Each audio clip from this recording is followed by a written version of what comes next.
What's going on, Gooners, and welcome to another episode of The Dispatch. And this time, we're on the road. We are here in Shoreditch. I am Frimmy, and to the right of me is Josh James, and we have got a special guest with us today. Yeah, legends don't get much bigger, do they, than who we've got for us today. The goalkeeper with the most clean sheets in Arsenal history, 3-time league title winner, twice a double winner. It's the one and only David Seaman.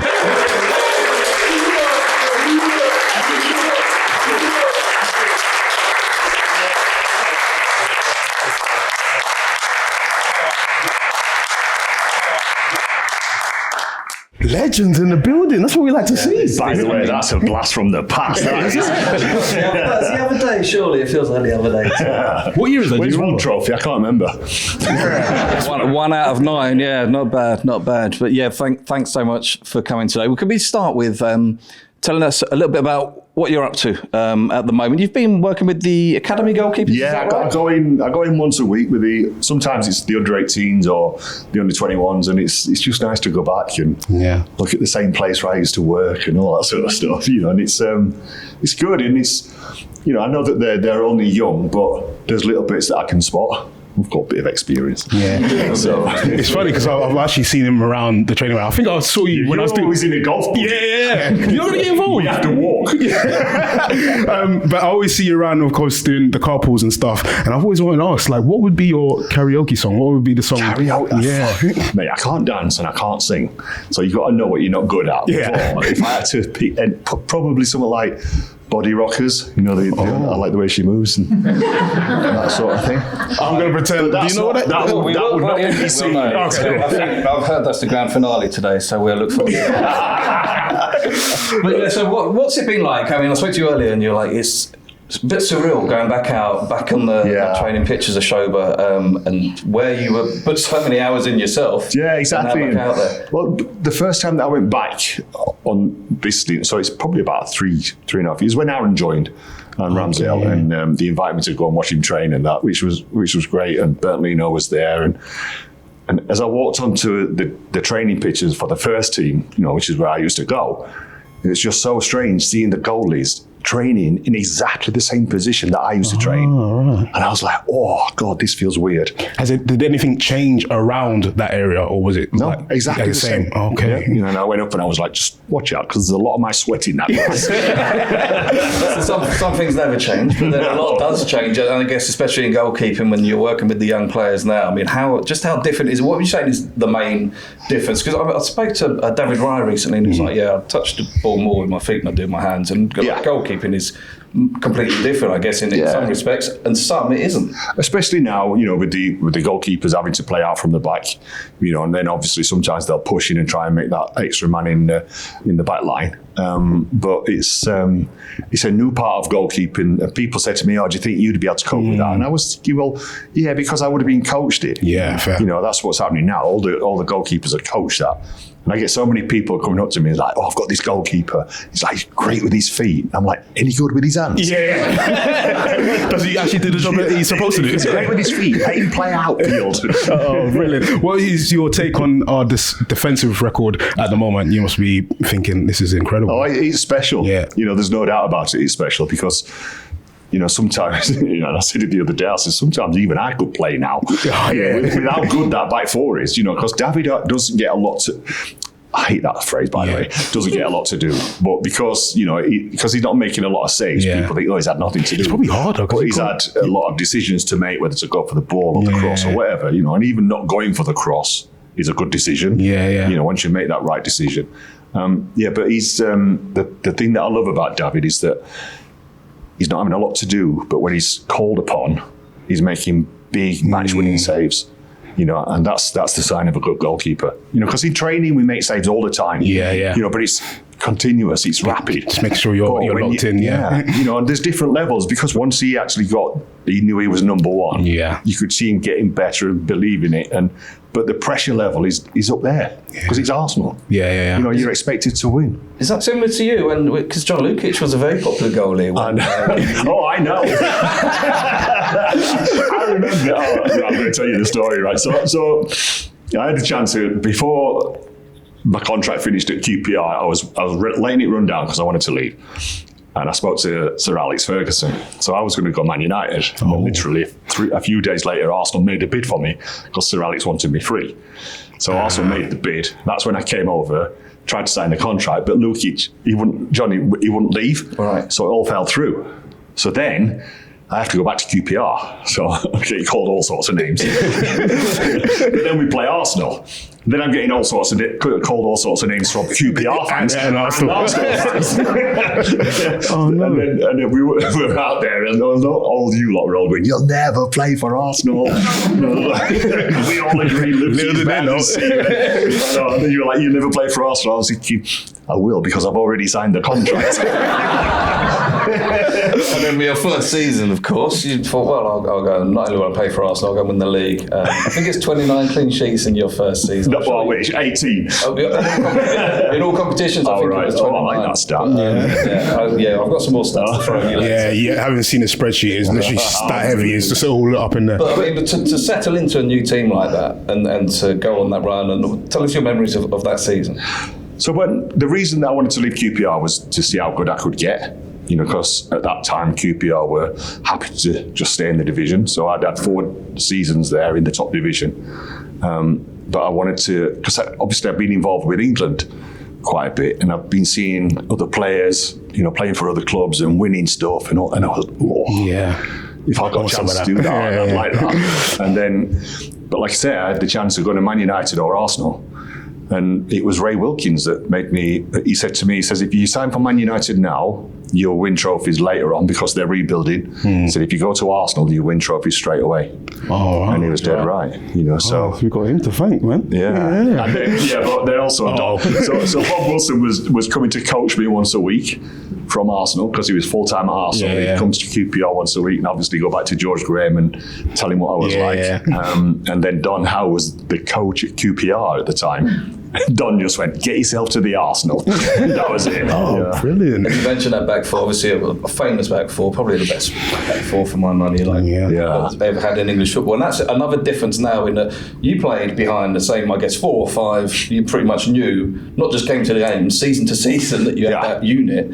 Nowadays, I mean, it's a different back four pretty much every game, and then that changes, and whoever comes in. How difficult is that from goalie to build those connections with the players in front of you? Yeah, it is, but slowly you work it out, because each player will have different habits, and like you say, with my back four, it was always like Lee, Tony, Baldy, Nigel, and they knew each other inside out, and it was through hard work that came around, because George would make them train like so many times, so many minutes in the week on the back four, and it was, but the ones that are there now, like you say, it keeps changing, but they know each other, so because it's not like there is a set back four. Right, it does keep changing, doesn't it? And then sometimes Timber will go on the other side. So it's about getting to know the player rather than the position that they're in. Out of them 4, who would you swap with? Who do you think would be great in goal? And what position you think you go into defence? Would be great in goal? Yeah, from the back 4. Wow. As in my back four.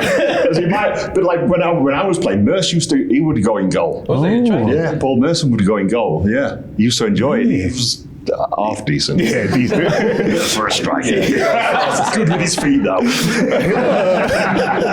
Yeah, you didn't tell me where in the field that you would play. Would you either than the goalkeeper?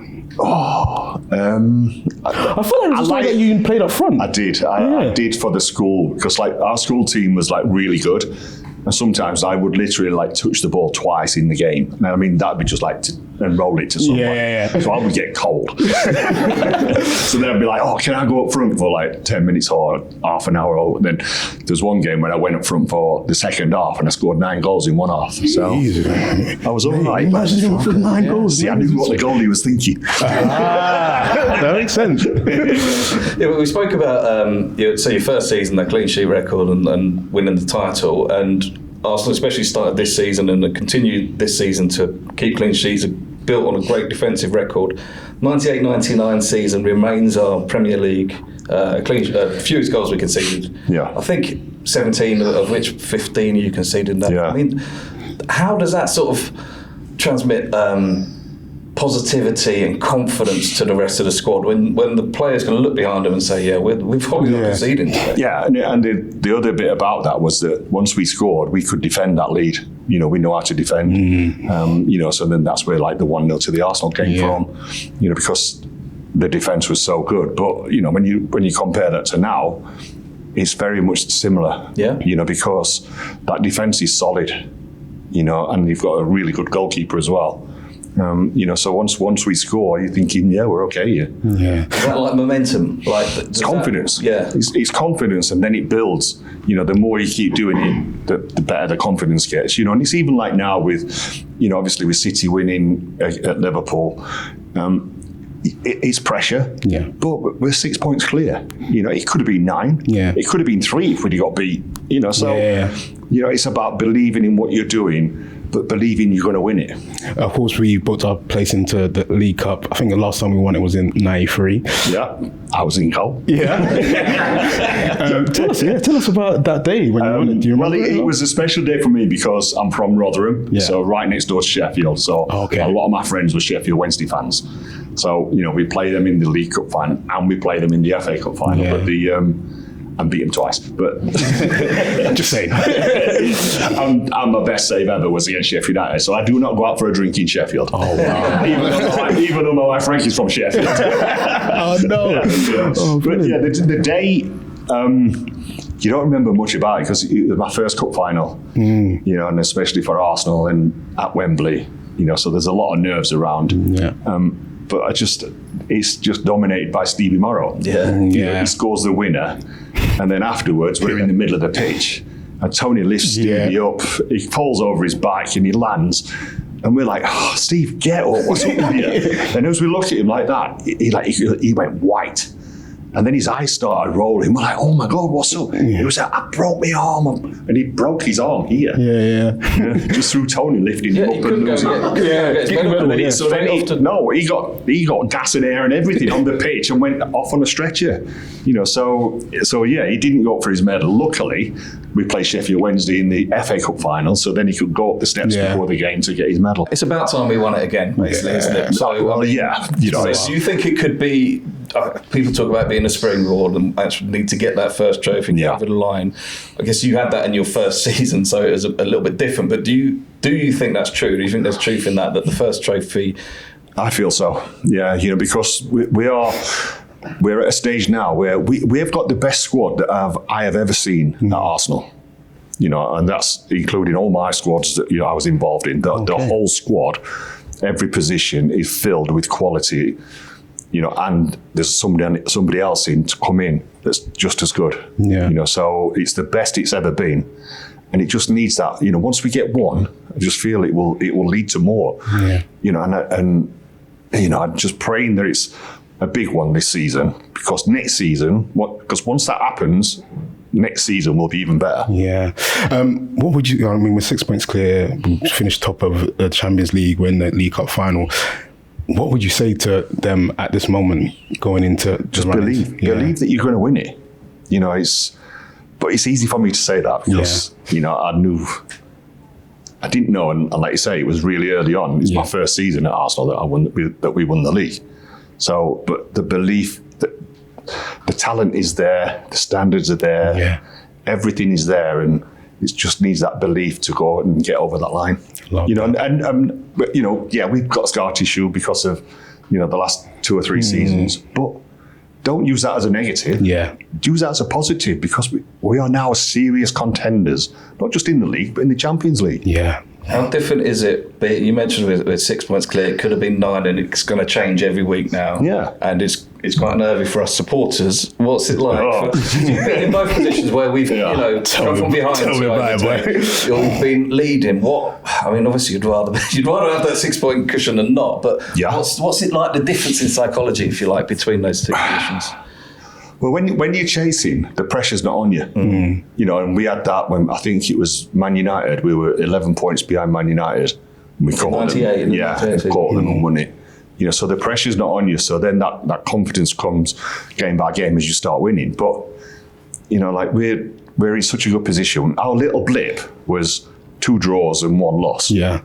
you know, and hopefully if that's our little blip, that's a good standard. Yeah. You know what I mean? You know, and it's, okay, it was Man United, they scored 2 wonder goals to beat us, but yeah, let it keep the momentum growing, keep that confidence going. But it's only February still. I know, so exactly. When does it hit the dressing room? When does it hit the stands? Do you feel I'll tell you now, it's hit the stands already because I was at Man United. I was at the game at Man United when we were 2-1 down?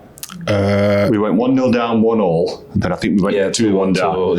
Yeah. And there's maybe that's away games, maybe comes a little bit different then, less pressure there. Yeah, and less expectation. Yeah. But now it's all about winning. Yeah. It's not about how you play. It's all about getting the result. Should we go for some questions? I feel like you guys have been listening to us talk, but you probably want to ask David a few questions as well. So is there any questions in the audience? Does anyone want to ask a question? Yes, my guy. What do you want to ask? Thank you. Hello, Mr. David. Mr. David. I'd like to ask, obviously, people talk about the defense in front of the goalkeeper and how, you know, they're important. And when we see Golden Gloves won by David Raya, in the last 2 seasons, he's won Golden Gloves, and a lot of people put that forward to defense. How important is it for the goalkeeper themselves? And you can gloat about yourself for this one as well. Like how important is the goalkeeper in that?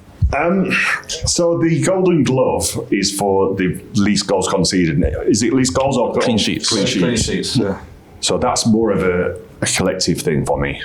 You know, when you get voted the best goalkeeper by everyone in the league, that's a proper award. Oh, in the PFA team in the PFA team of the year, yeah. That's for the goalkeeper. That's really special. You know, and David's he's got that as well, I think. But you know, so because I had David on the podcast and I asked him that, you know, and he said, oh, good question. He says, but I think it'd be, you know, to be voted by all the Premier League players. It's more of a goalkeeper thing, but it's still special because you're part of that unit. You're part of that defensive unit. So when you're getting awards, it means that you're doing good. But I know you're proud of your record, your clean sheet record, 237 more than any other goalkeeper in Arsenal. Because started before the Premier League. And 9 trophies. What are you most proud of? What's your most proud achievement? So like the first league title was brilliant, you know, because of the pressure I was on in replacing John, you know, and coming to a big club. You know, and that like backed up the decision that I'd made that I wanted to go to a big club to see how good I could get. The first double was pretty special, but then before that, there's like 3 or 4 cup victories. You know, FA Cup, League Cup, Europe. You know, the Cup Winners' Cup. First double, by the way, because he won 2. So I know. The reason that I say that, right, is because so Bob Wilson was my coach for like 15 years, and he's been my best man as well. You know, so I love the guy. But Bob would always give me some incentive before big games. You know, and he'd like leave a little note under my gloves or something like, you know, I'm the only Arsenal goalkeeper I'm the first goalkeeper to have won the double. Stuff like that. You know, that's nice. Or I've had this about clean sheets. You know, how many you had, and all them sort of little notes that he used to leave for me.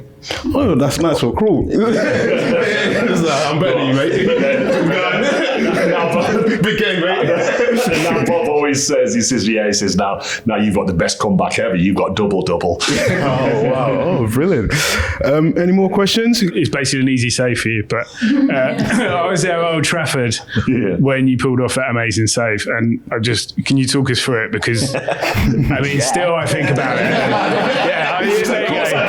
That's an easy one for you. But, how long you got? There's 3.5 million views on YouTube of it. Like 3 million of them are me. It's weird because like that was my 1,000th game. You know, and at that time when I made the save, we were 1-0 up, and we weren't playing the best. No, we were struggling a bit, weren't we? It was a tough game. Yeah, and if you watch the save again, you know, I dive backwards to claw it out, because once I've realised I'm diving backwards, I'm thinking it's got to go, because if I catch it, it's going to go over the line with me. You know, so that's why I did the scoop and got it out. But then when the ball comes out, Phil Jagielka comes in and smashes. He said it's quite an easy chance, but he knocks it straight over the crossbar. Yeah. And if that goes in, nothing gets spoken about my save. Yeah. But if you watch my face when I get up, you know, like you see all these goalkeepers getting up, celebrating. Yeah, I'm like, partly because I didn't realise how good a save it was until I watched it on telly, and I was like, oh, that was good. Oh, wow, really? Yeah, because you just do it. You know, like you just react. You know, and then you deal with whatever's next. You know, it weren't even a corner; it was a goal kick. You know, so you know, it was just chill out. I remember Ashley coming up to me and shouting something. I have no idea what he said. And as you said, that was your 1,000th game. So what a career! 1,000th senior game in all competitions, and including England as well. Or was that just club game? No, I think it's around 1,000 competitive game. So also to be able to do it at that stage of your career, that must have meant a lot. Exactly. You know, and I was at that stage. I was 39. You know, and I was getting to the point where I was getting a bit of stick about, you know, whether I should retire or whether I was good enough. And then to do that at that age just shut a lot of people up. Yeah, I remember watching that game and I was like, this guy can't retire now, man. Look how agile he is. You should have spoken to Arsene Wenger. Because it was so weird because so that led on to the cup final against Southampton, which was my last game for Arsenal. Yeah. Oh, right? But I didn't know it was going to be my last game. You know, because at that stage of my career, I was on a year-to-year contract, which suited me because I didn't know how long I wanted to go on. It suited the club as well, because they don't have to commit 2 or 3 years and then I retire or whatever. So then that game, I raised the trophy as captain because Patrick was injured. I had a little argument with Patrick because he didn't want to come up and lift it with me. So I had an argument. I says, if you don't come up, I'm not going up. He's like, what? I would have done it anyway. But that's why when you see the pictures, he's got his suit on and in my kit. You know, we both raise it. When you made your debut against us, how was that? Oh, God. It was so weird. Season, then, wasn't it? That was during the Invincible season, was it? You played against us. Yeah, they were the Invincibles. We were the Incredibles. It was, and I remember being in the tunnel because I played at City. The first game I retired by the second game at Highbury. Right. So the first game I remember being in the tunnel and like Patrick was there, you know, instead of there. And I was in the tunnel just thinking, please don't throw it to an Arsenal player. Please don't throw it to an Arsenal player because that's what I done. And then we, I think Freddie scored. And then Man City equalised. And when Man City I started giving it loads. Right, like running around and like, And Thierry's like that. He's going, David! Chill out, mate. Oh, man. So, any more questions? Top 3 keepers of all time. All time? All time. There's some good ones in your day, weren't there? I know. Yeah, but Neuer was really good. Yeah. Really? Or still is. But he's Do you, when you're teaching the young lads, do you tell them who to watch particularly, or? I'll sometimes tell them to watch certain saves. The thing about trying to tell kids about watching players is or other goalkeepers is you've got to try and get someone that's similar size to you. You know, whereas Shilton was really good, but he was so much shorter than me. So I modelled myself more on Ray Clements. Right. And then Bruce Grobbelaar came in and did different things on crosses, which I loved. But of all time, it could be your favourite. My arch enemy was Peter Schmeichel. Oh, yeah, of course, yeah. He was all right. Second penalty from me in the community shield. I'll never forget that. I put the ball down. I was like, yeah, I'll take one. Put the ball down and I looked up the goalkeeper. Never took one again. Did you ever take any in training? Yeah, loads. Yeah, like also it's like 2-step run up, bang. Yeah, but did it on Wembley and it's totally different. Did you you decided on the day? You put your hand up on the day? And I was like, because he was spoken about, I might take it. Okay. And it was Charity Shield, it wasn't really serious. Let's go back to that. So, yeah. I tell you what I really like now, obviously he's up there now. Donnarumma. You know, when you see him, because he's 6'5", so he was an inch taller than me. When you see him, some of the saves that he makes, you know, we saw that last season in the Champions League. You know, he makes some big saves. Who else is there? Yeah, Neuer's always been my favourite. Yeah. Buffon? Yeah, but don't know why, but I don't think he won as much as, as what Neuer did. Yeah. But I know it. Yeah. And what type of goalkeeper? Because now a lot of, set pieces are coming back in, throws are coming back in as well. Do you think now that goalkeepers need to be sort of really rounded, because from they need to be, you're expected to launch an attack, and then you need to have a real physical presence. Players that are just playing the player, not even looking at the ball. They're just playing the goalkeeper. Okay, I reckon we've got time for one more if there is any. Speak now. Nothing about my tash and ponytail. I was going to bring it up. That's an easy go-to. So the ponytail, I only had it for about 6 years. Really? It was like your whole career. You look at Euro 2000, when I played in Euro 2000 for England, didn't have it. It was long, it was on its way. Tricks of the mind, I just thought it was there. I was born with a tash. Oh, brilliant. Oh, listen, we could go on for ages, but it's been an absolute pleasure talking to you. First, can we give a round of applause to David Seaman?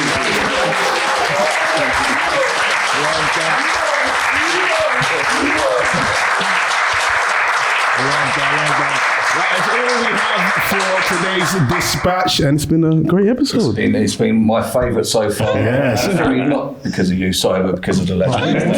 But this will be going out as a regular episode, so wherever you subscribe and wherever you listen to us, make sure you are listening, make sure you are subscribing, and you can watch along as well, because to see us all here on location, on the road, on Arsenal's official YouTube channel or on arsenal.com. So make sure you're subscribing and following along to the dispatch to get your episode every week. Yeah, and we shall see you next week. In a bit. Thanks so much.